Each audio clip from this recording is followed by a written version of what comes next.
this might be a tough decision right now. My team did not just absolutely garbage. NFL games that were like, Right. whoa. I actually don't Had know. a lot of mixed feelings. Welcome, Disgruntled. We have another guest here on the Legal Domains. Like I wasn't mad at the game, the Ravens game against the Colts when the Colts didn't get to see the ball. Well, the Colts offense didn't get to see the ball during overtime because at that point in the game, our Colts defense couldn't stop the Ravens offense, so we deserved to lose. Yeah. So it was like, if half your team can't stop the other teams, then like, you know, a whole phase is just falling apart before our eyes. Like, they don't deserve to win that game, no matter who gets the ball first or whoever gets to see the ball. That's the way I look at it. I think it just I just think everyone wanted to see more play because it was. Oh, for sure. I think I'm not against the rule change.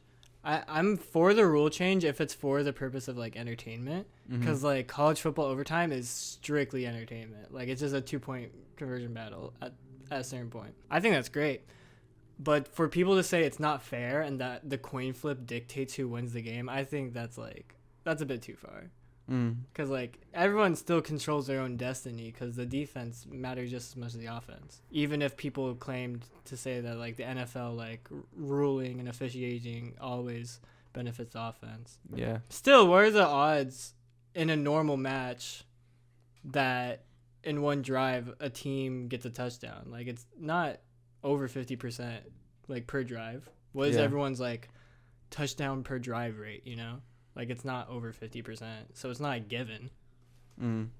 Only when the defense sucks at that point in the game and the offense is rolling. So, at that point, I would say, yeah, that team deserves to win. I was going to say something. What? I don't know.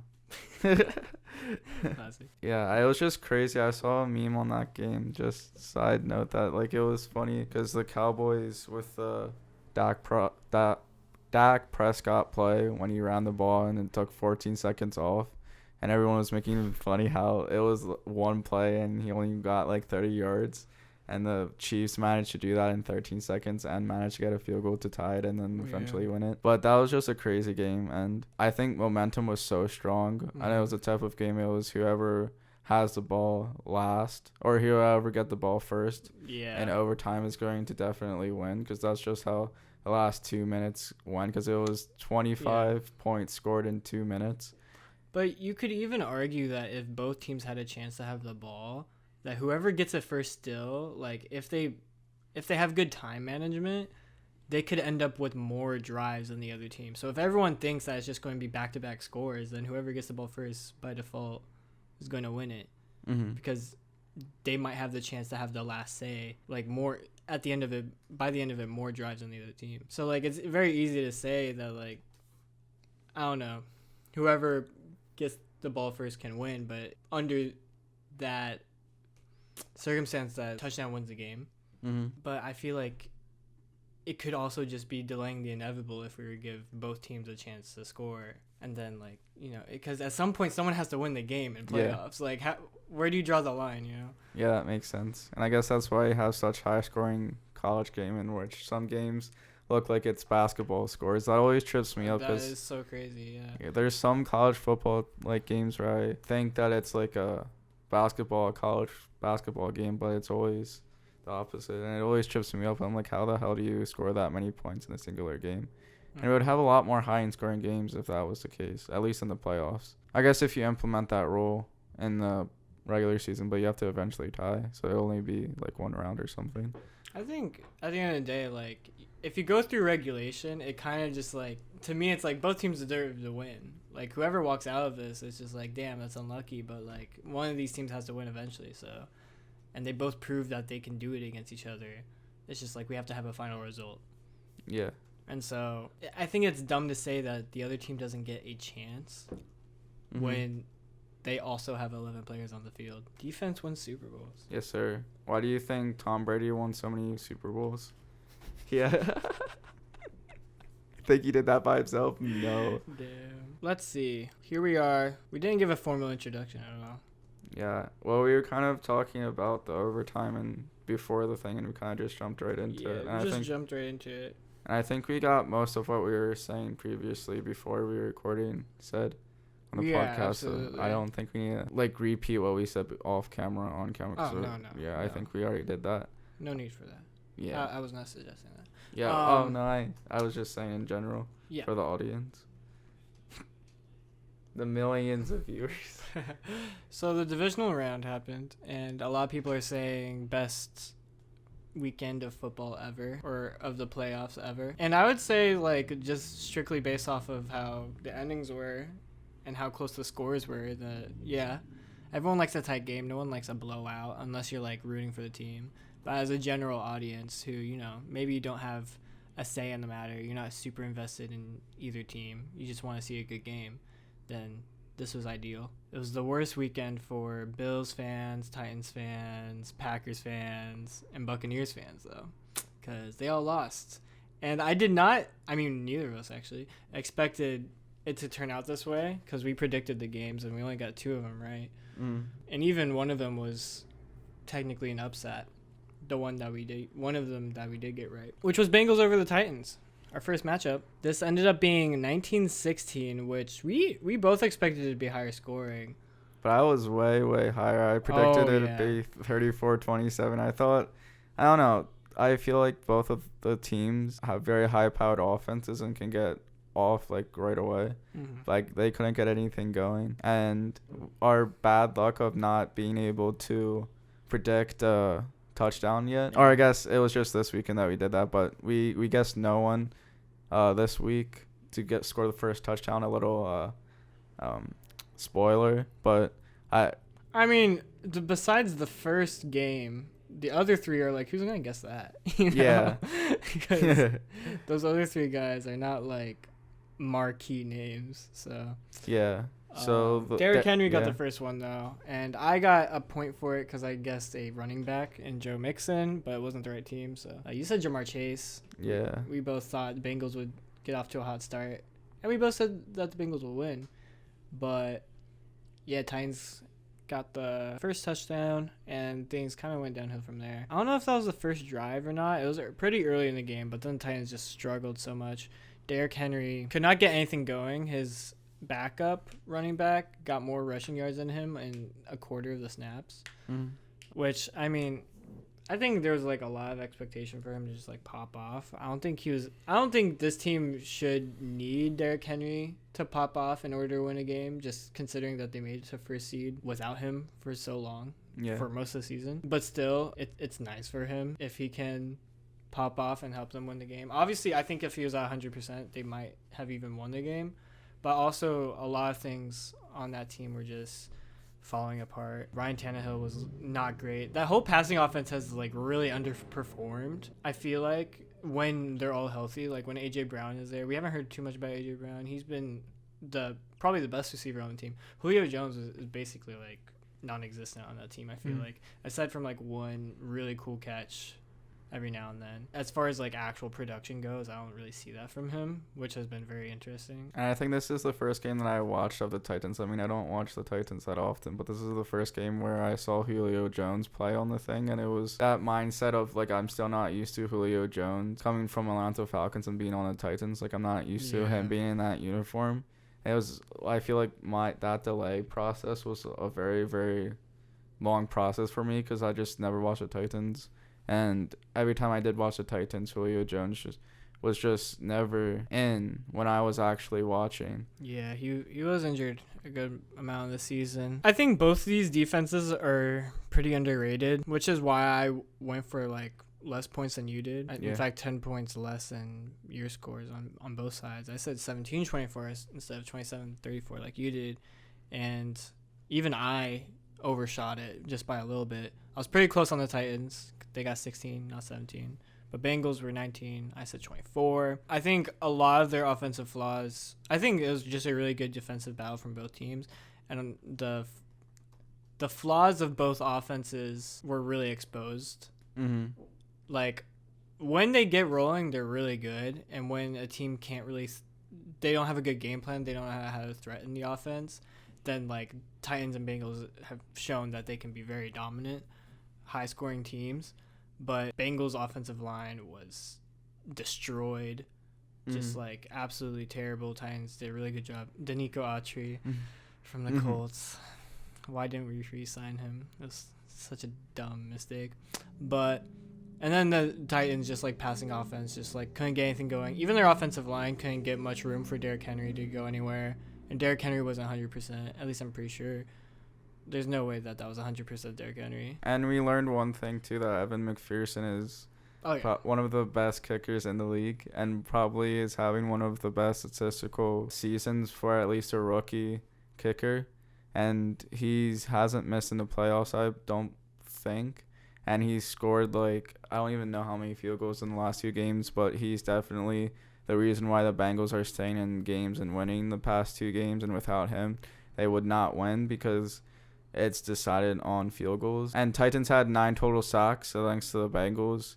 And that just goes to the point, or I just wanted to piggyback off of how just bad the offensive line, like you were explaining a little earlier. But I guess we can move on to the Chiefs-Bills game. Which was last night. We did reactions of it towards the end of the game, which was the best part of the game. I mean, I think it was 14-14 at the half, so they really started getting things going in the second half. I mean, even 14-14 in the first half is pretty good. That's like a touchdown per quarter for each team. But still, things started really heating up in the last half. It was just like start to finish, I think it was a really good game. One of the craziest endings, though, at least of regulation.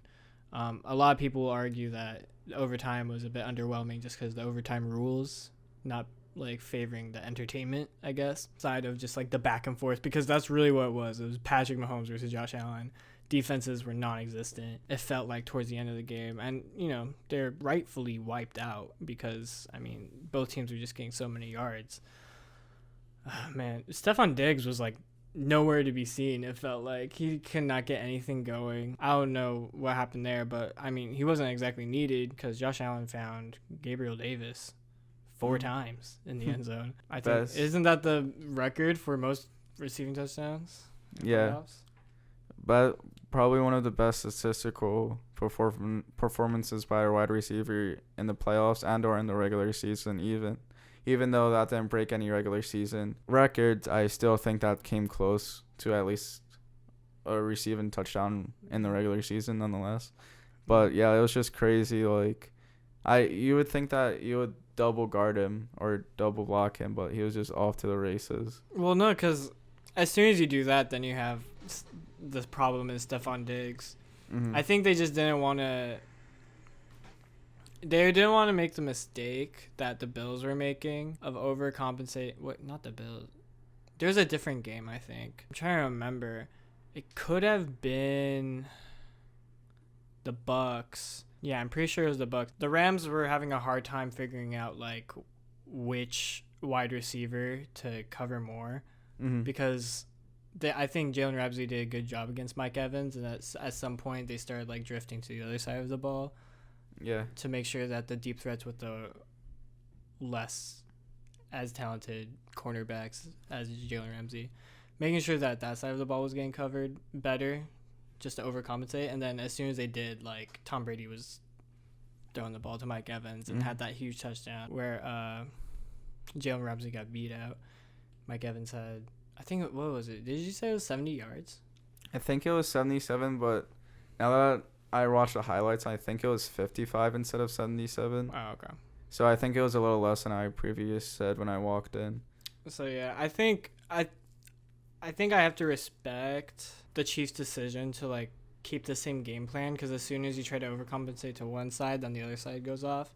Especially because Stephon Diggs really thrives in zone coverage. You got to make sure you have like men on him at all times. But yeah, I don't know. I don't think the Chiefs like secondary is like super talented anyways.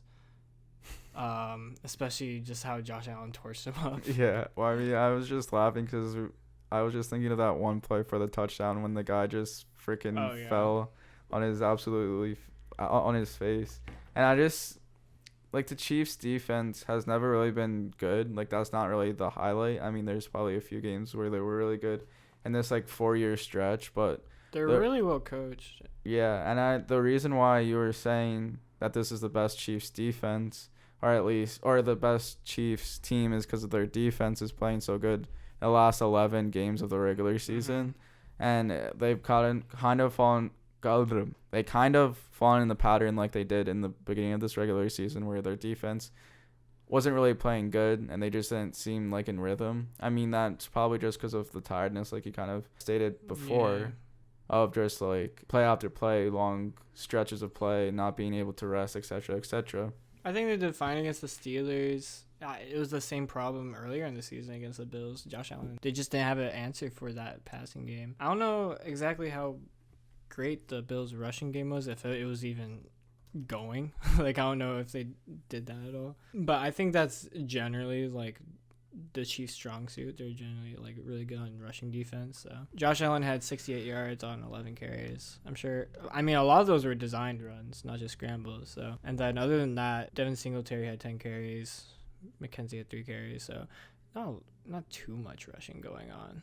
I feel like Josh Allen's main carries came in the fourth quarter because I didn't watch the first 2.5 quarters, and then when I came in, he seemed like there was a lot of design runs, especially in the fourth quarter, to get like a 4th and 1 or try to check them on like a 3rd and 7 designed run. Sometimes there's a couple times where it didn't work, but there's a few other times where it probably was the reason why they were so close and even were able to keep this a game. Yeah, I mean, it really just seems like they don't have an answer for Josh Allen, because they managed to stop Singletary on the run, held him to only 26 yards and 10 carries. That's 2.6 average, but Josh Allen averaged 6.2. It's like they just don't know how to like deal with his double threat. Which, I mean, they also lost the Ravens earlier this season, so maybe that's the issue. Maybe Joe Burrow. I mean, especially with his O-line, he might just be on the run against them. Yeah, that'll be an interesting thing to look at if Joe Burrow can do well on his feet against them.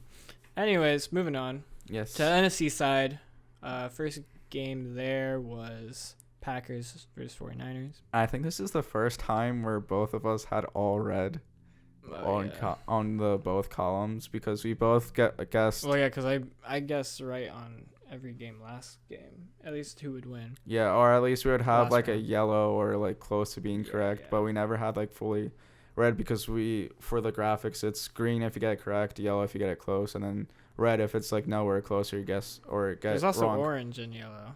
Oh, orange and yellow too, which is that's like 2 points, right? Or Yeah, like in the yellow's same, 3, orange is 1. At least right now it is. Maybe next round it'll be different, but maybe I'm colorblind. Well, no, they're like yeah, super like almost indistinguishable, but I've worked with spreadsheets so long that I can see it better. Yeah, that's so funny. Right when I was saying that the yellow and explain like the thing with all red, I was like, wait a second, is that an off yellow, or am I just like if you look at things? the Bucks and the Rams final score on my side, you can see how there's a slight difference. Anyways, I thought there was all yellow, but we just said everything wrong. We both guessed the Packers to win. yeah.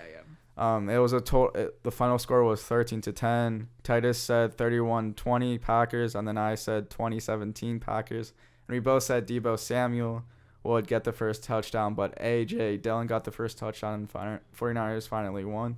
And this is the second. Wait, what time is this? This is the second game where it was decided on a field goal, last second field goal. Because the first game was the Bengals and Titans, in which that was decided by a field goal as well. And back-to-back bangers. Well, it was 3 straight games once we get to the next one. Yeah. And then Chiefs-Bills mixed it up and went to overtime. Yeah. But, I mean, regulation ended with a field goal in all 4. Yeah. So. And it could have ended with a field goal, too, if Patrick Mahomes didn't do his... Well, I guess that was a touchdown, right? What? Wait. To make the Bills have 33. Or was it? It was... Wait. Oh, right. Yeah, it would have... No, yeah. To make the Bills have 36, they got a touchdown. Yeah, the last scoring play was a touchdown for them. Yeah, Chiefs in the final 13 seconds got that field goal somehow. Yeah. Miraculously. All right, that was way more confusing in my head. All right, that was way more confusing than it Too needed many to be. scores happening, but not in this game. It was 10-13. I completely overestimated it. I said 31-20. Mm-hmm. I just thought, like, it's Aaron Rodgers. It's the 49ers with Deebo Samuel. You know, both these offenses are good enough. Obviously, their defenses are great.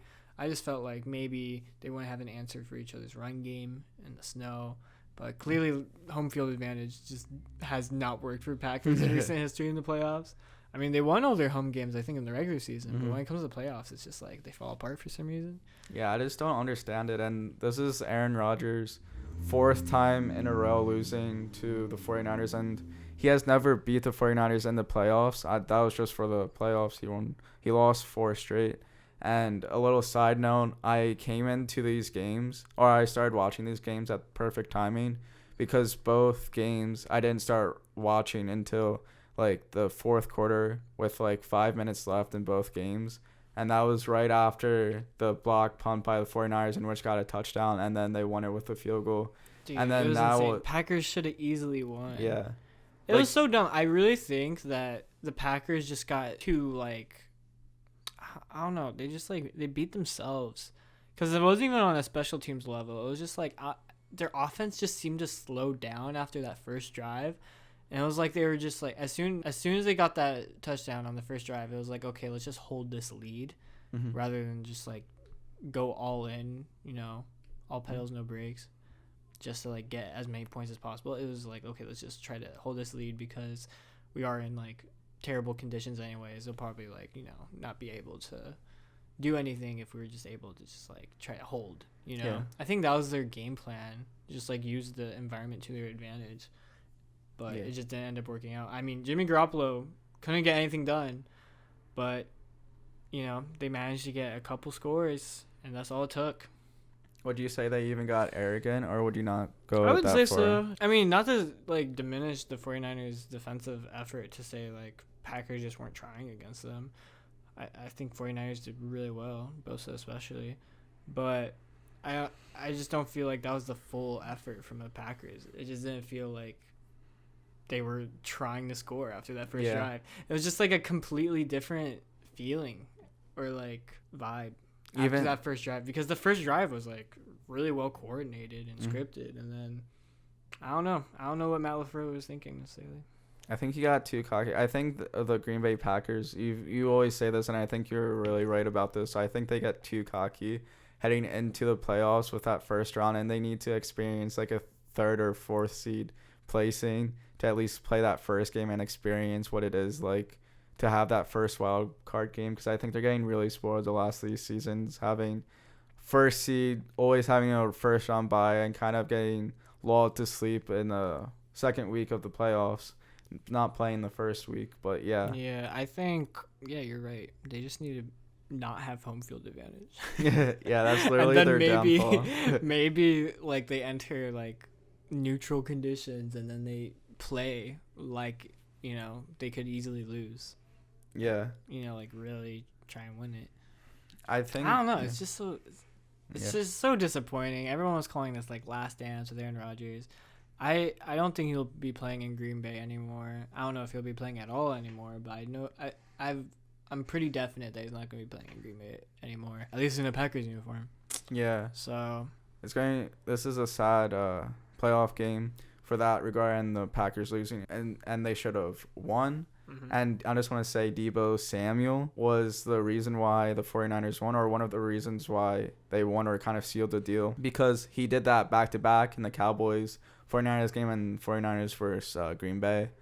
Because in the Cowboys, he had that rush that was almost the first down and got caught with inches, and that ended up like helping them a lot because they got better field positioning, even though they didn't use that to their advantage. And then Deebo Samuel got a first down run, and which got them into field goal position, and which didn't have to make them into overtime or playing overtime, because I think it was like 3rd and 10 or whatever, or 3rd 7 and 8 or whatever, and he ran for a first down, even though it was a very risky play, and it was instead of like a 55. they weren't passing much. I mean, it was the conditions and the fact that Garoppolo wasn't really doing great, but I think part of Shanahan's plan was like, okay, I have faith in overtime just from, I mean, how the game was going. No one was really scoring much, so I think he thought, you know, we could get lucky and just like ended on a field goal in overtime.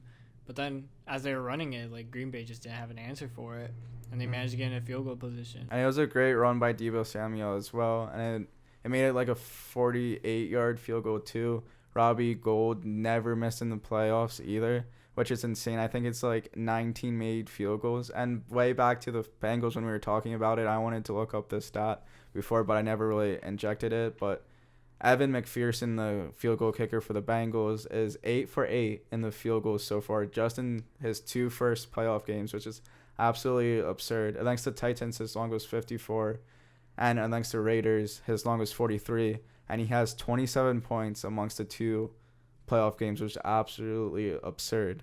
But we can get to maybe possibly another quarterback's last dance with Tom Brady, possibly being his last game ever. I think he'll come back. I think Yeah. it's just the shock. He didn't make it to a conference championship. And, I mean, just how the team was, like, getting worn out towards the end of the season with all the injuries, people having to be the next man up. I mean, he didn't have Tristan Wirfs.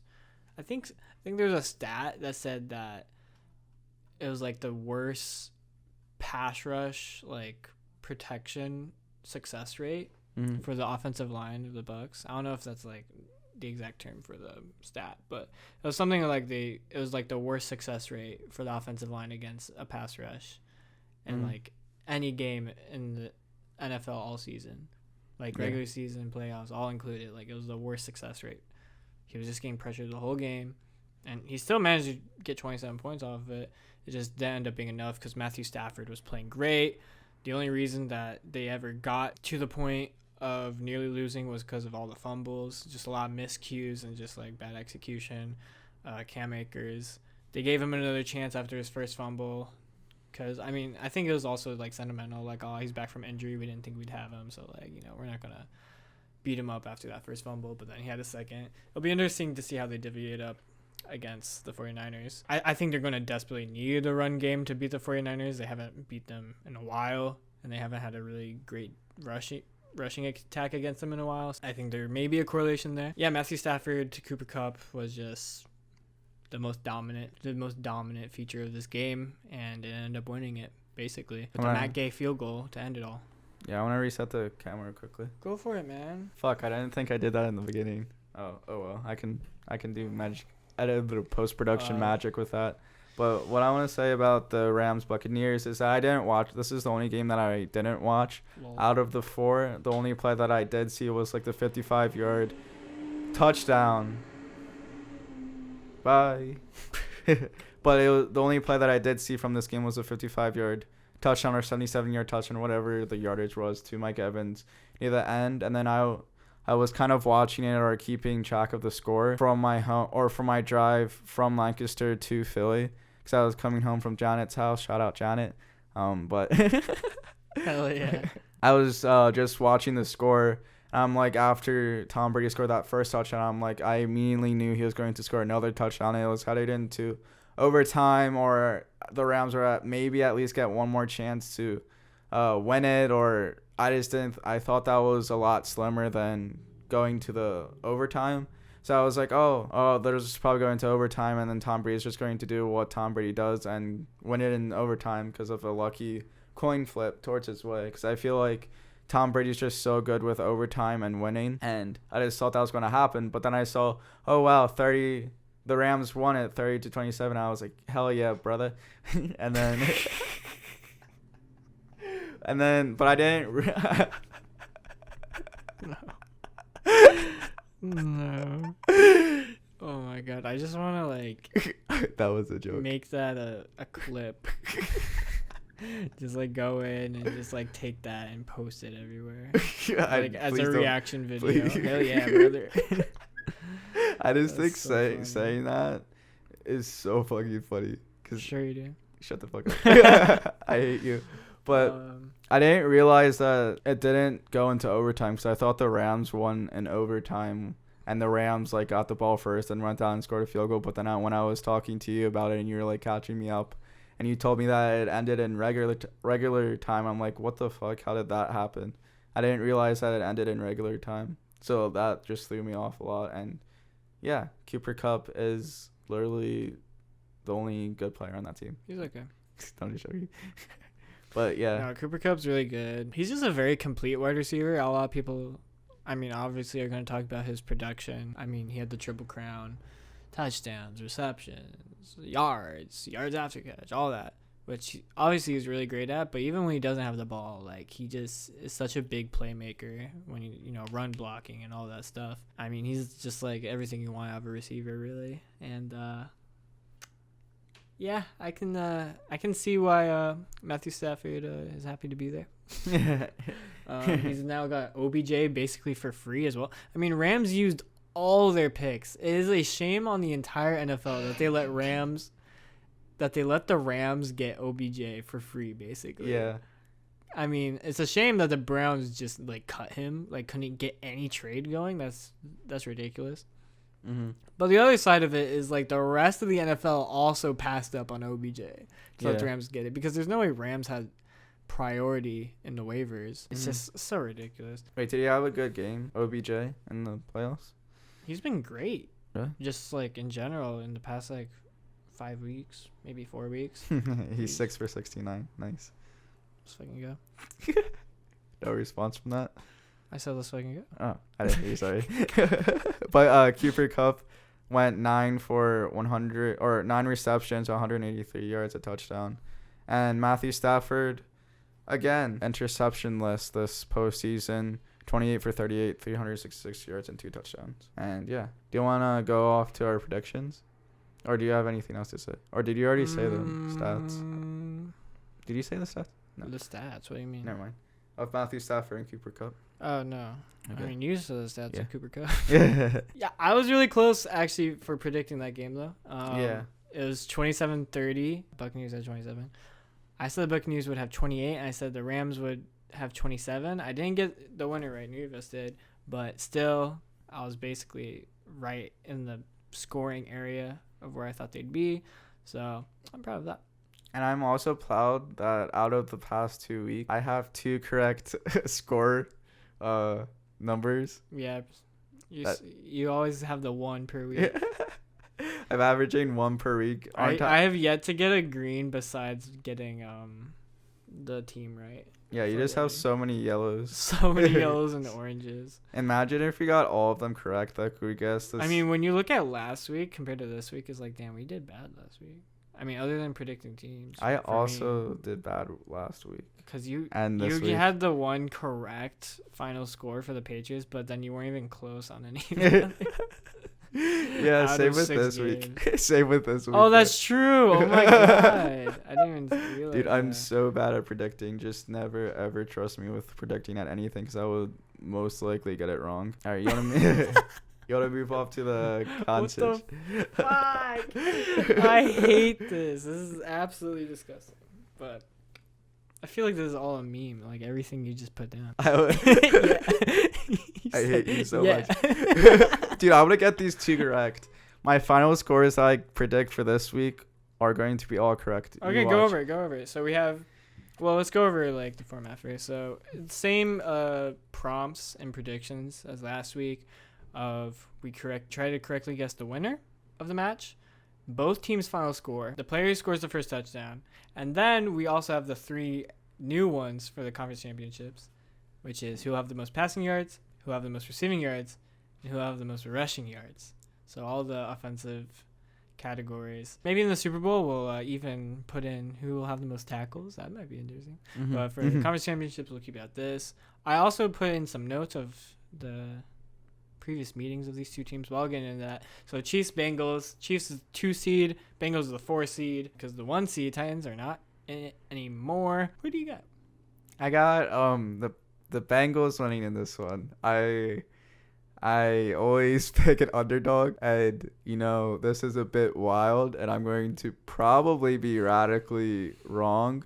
But in order for me to like have any, I guess I'm only 18 plus 5. I'm only 23 points behind, which is not that many points. Yeah, you're not doing bad. Like I don't know. I don't know why I'm doing this to myself. I just feel like it'll be really funny if I guess the runner correct in this one, and it was like Bengals somehow like fucking get carried by Evan McPherson, my new favorite player in the NFL besides Deebo Samuel. I have a qualm with that. Why? Because your score for the Bengals is 28, but you say Evan McPherson is gonna. Oh fuck! Yeah, that's gonna. Yeah, because he's gonna It's gonna work. Trust me. Trust me. Somehow they're going to get 25 points, and then he's going to win. Oh my god. Like somehow that. Oh, that- so you're saying he will end it with a field goal? yeah. So he'll at least have the quote unquote game winner. Yeah. It's just going. Not that he'll be the only one scoring points. Oh no. Okay. No. Like he's going to like do really well in that respect and get like quote unquote carried, but not score like all the points. Gotcha. And it's going to be like a odd score up until like the final, and it's going to make it like a even and nice looking score. So I have the Bengals winning 28-24, kind of a high scoring game, but I feel like it's going to be a little bit more defensive game than the Bills because I don't know. I just feel like that was one of the most ridiculous endings to a game with the Chiefs Bills, and I feel like it was like a normal score up until that point. So I just feel like this can be like more reasonably dealt with or like more reasonably attainable with the score. And then I have Patrick Mahomes as a. Why do you write it like that? I don't know. I just thought it looked funny. As the most passing yards, Stephon Diggs as the most receiving. Wait, why do I have Diggs? Why the fuck did I put Diggs? Why not? Because he's not even. I don't know why I was thinking Diggs. I was still thinking of last week for some reason, but I think it's fine. You can keep it. Wait, Joe Mixon for most receiving yards? Wait, no, I deleted the top one. I meant Joe Mixon as the most receiving. I still need to pick a receiver because I had a lull. But I have Joe Mixon as the most rushing yards, and Joe Mixon, he's going to score the first touchdown in the game. I said Joe Mixon last week. It wasn't right. I was wrong. All right. Start going over your stuff, and I'll put a receiver No, for this just game. figure it out right now. It doesn't take that long. Well, I was trying. Like, I don't want to say Jamar Chase, Travis Kelce, or... You want to say someone random? Yeah, I want to say someone like if I do, so I was going to look Okay, up. so there's McCole Hardman, there's T. Higgins. I like T. Higgins. I like that guy. All right, Yeah. cool. I just couldn't think of any other receivers other than Jamar Chase. All Is right. that how you spell his name? That's definitely not how you spell his name. Let me see. I feel like that's... Oh, it's 2 G's. I was kind of close. Wait. And then... Yeah. I was You were right? Except for 1 G, maybe? Yeah. There you go. Wait. No, that's not where the G goes. It's 2 G's and an I. No. What? There you go. That took way too long. Pretend you didn't see that. I'm so glad that I'm not recording the screen because that was low-key kind of embarrassing. All right. So, before I get into my prediction, let me just go over the history. January 2nd, 2022. The Bengals went to Kansas City. The city of Kansas.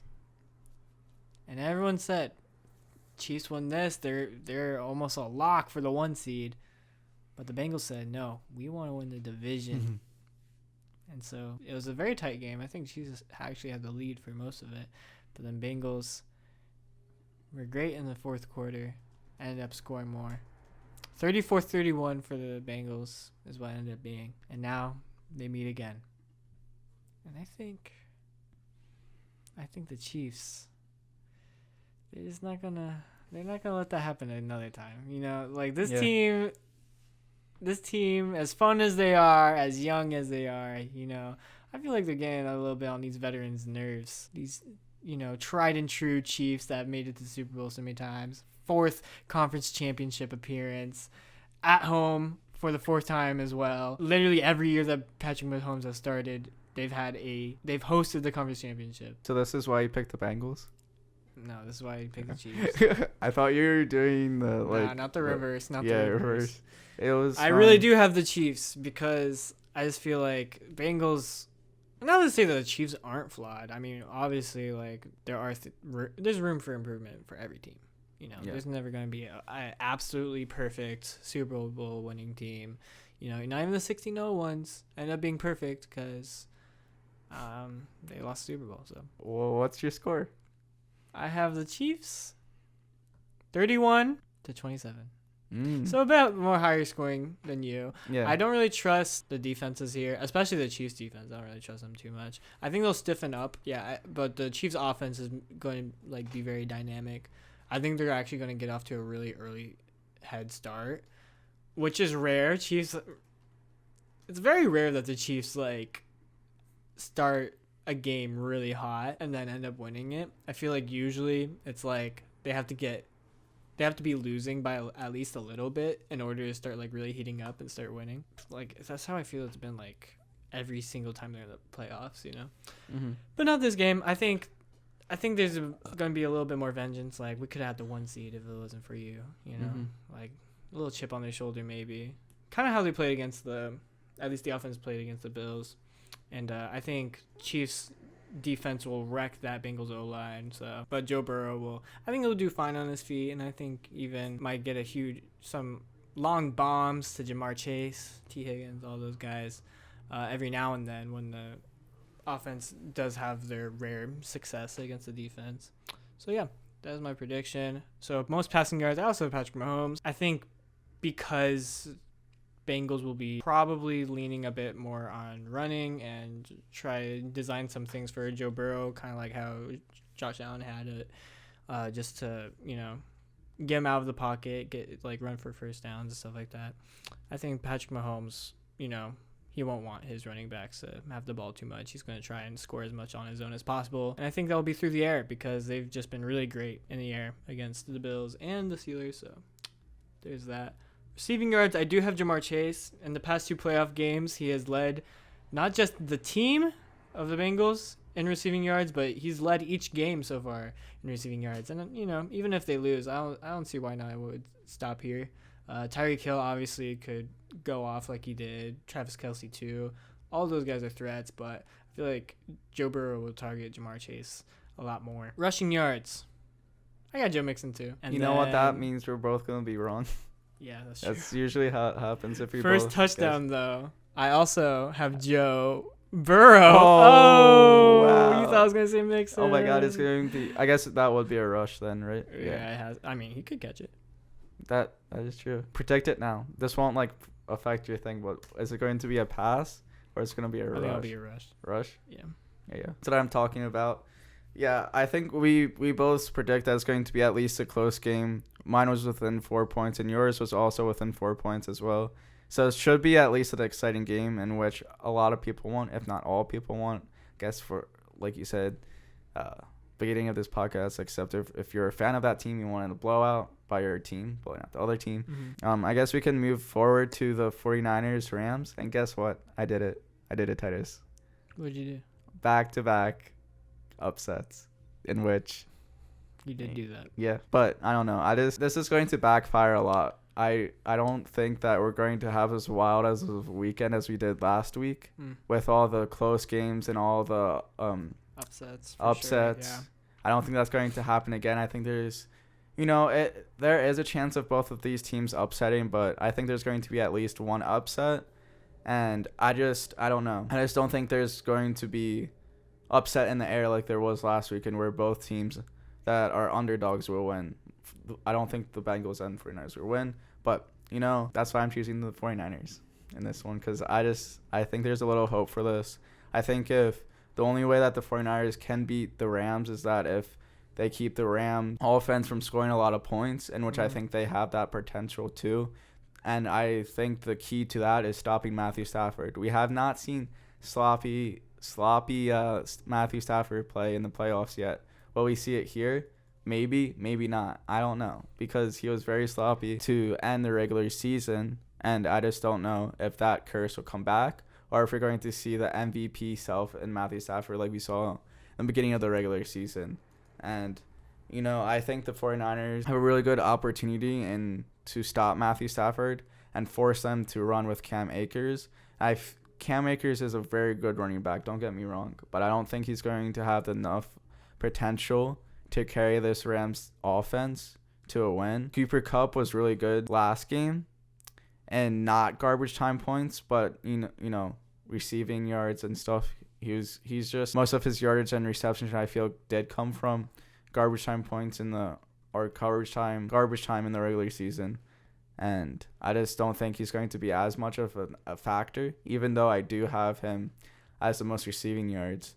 I just think that may come more in the garbage time area. I had the 49ers winning 30-20. Garoppolo is going to find a groove. Deebo Samuel is also going to find a groove and not in receiving but in rushing. I feel like he's going to have the most rushing yards throughout both teams this game. And I think Matthew Stafford is going to have the most passing yards this game because Garoppolo is not known for passing the ball a lot, and when he does, it's not going to be the most passing yards in the game between the two quarterbacks that are playing, him versus the other quarterback, obviously. And they get the ball rushing mainly, and on short fields as well. And I have Kyle Juice check. I pronounced that correctly in my head a few moments ago, but I don't know why I didn't pronounce it there correctly. But I have the fullback getting the first touchdown of the game. A little sleeper, if you will. All right. So some history on this matchup. Rams 49ers previous meetings this season. November 15th. The 49ers beat the Rams disgustingly 31-10. January 9th, last week of the regular season. Rams had a decent start. They really wanted to win the division, but Cardinals lost, so they ended up winning the division anyways. Regardless, they wanted to play to win because it's a division rival. They didn't want them to get in because they didn't want the chance of facing them again. But in overtime, the 49ers won 27-24 with the 49ers invading their SoFi Stadium to the point that for this matchup, the Rams restricted the credit cards that were to buy tickets for this game to the Los Angeles area by zip code. I think that actually got resolved, though. I think the NFL was like, hey, you can't do that or something. I don't know what happened, but that rule is not as in effect anymore. But regardless, the Rams got a head start before the 49ers. So I feel like when you said that to me, I was like, I feel like this is illegal as well. Like, I feel like the NFL can't, like, let this happen within it. And I'm like, even if that allows them, like, not that many Rams fans will go, I feel like there's only going to be, like, maybe 20,000 fans there if they allow that to happen. So I feel like it's not as big. You think a lot of Rams fans are, like, out of the city? Yeah. I feel like LA is not a big football, city. Well, it's also divided. Yeah, Chargers, that too. So I feel like it's difficult in that end because I always remember playing the Rams in the regular season and always having more Eagles fans than Rams fans and or Chargers fans. That was a big issue for the Chargers the past few years since they moved. Yeah, maybe with Matthew Stafford to Cooper Kupp, things have changed with them. Yeah. But 49ers have beat Rams the last 6 games overall. It's been more than just this season. This is basically the ideal matchup the 49ers wanted to get into the Super Bowl for the chance to have a revenge game against the Chiefs. In fact, if you think back to a couple of years ago, the Chiefs beat the 49ers in their run. And a lot of people said that the 49ers wouldn't be able to return if Jimmy Garoppolo was still on the team. But now they're only 1 game away.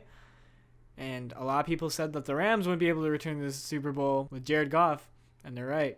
And now Matthew Stafford is on that team. So it's going to be very interesting if the 49ers were able to win without giving up that quarterback that got into the Super Bowl previously, whereas the Rams did to try and get into the Super Bowl to complete the team. It's going to be very interesting because the Rams have put a lot of money into like getting all those free agents. I mean, we're talking like Von Miller, OBJ. I mean, Jalen Ramsey, that was a huge pickup from Jacksonville at one point. Not so recent as the other guys, but still. Matthew Stafford, of course. 49ers, they've been kind of silent in free agency. They even let DeForest Buckner get traded for a first-round pick after that Super Bowl. They've had some good drafts since then, but I don't think they've been like very like present in free agency, it feels like. So it's going to be interesting if like Rams put all their chips in for this and still end up losing the 49ers. And I wouldn't be too mad. I'm not really cheering for either because like I like both teams. I really like Matthew Stafford. I really like George Kittle, Deebo Samuel, all those guys. You know, they're great. I would love to see them get into the Super Bowl again. You know, it was a heartbreaking loss against the Chiefs. But at the same time, like, I gotta go with the Rams at the end of the day. Wow. I think the Rams just putting all their chips in will be rewarding, and just I feel like they've just played overall better because of the quarterback play elevating them in these past couple of games. And if they can get their rushing attack right, I think they won't seem as one-dimensional as they have been against the 49ers in previous meetings. And the 49ers will struggle a little bit, especially when their quarterback can't really elevate them like the Rams will. So I think the 49ers' decision not to make a huge move or change at quarterback this season will end up biting them. But, I mean, it'll still be a huge testament that they got this far with Jimmy G. But still, I mean, just the way the Rams look, I got to give it to them. It's not exactly the storybook ending as everyone would hope. But so I got Rams 24-20, so still pretty close. More so a defensive game than like their last game. Yeah, I expect Rams to struggle a lot with the defense at times, but at the end of the day, they'll get the job done. And Deebo Samuel obviously will be the focus on that side, the other side of the ball. So most passing yards, I also have Matthew Stafford because Jimmy G, LMAO. Cooper Kupp, receiving yards, of course, like duh. Rushing yards, I have Elijah Mitchell. Ooh, I was gonna pick him. I got Elijah Mitchell. Yeah. I think I like the way he's been playing. I think he's the future of the team, at least on the rushing side, alongside Deebo Samuel on those type of plays as well. Of course. First touchdown, gotta go to my boy George Kittle. Let's go. 49ers will get that big boost in the beginning. We both have make 49ers. Rams a bit on edge. Have to elevate their game a little bit. They'll play from behind, and I think they'll get the win. So, yeah. So that's it. All right. You want to go get some food? Walk to get some food? I want some chicken fingers from that one place on the wall.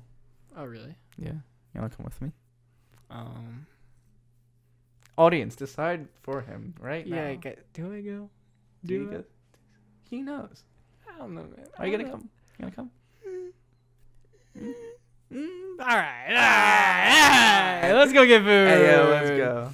All right, bye, guys. That was such a high spike. Holy shit. I hate you. RIP headphone users, aka Caleb.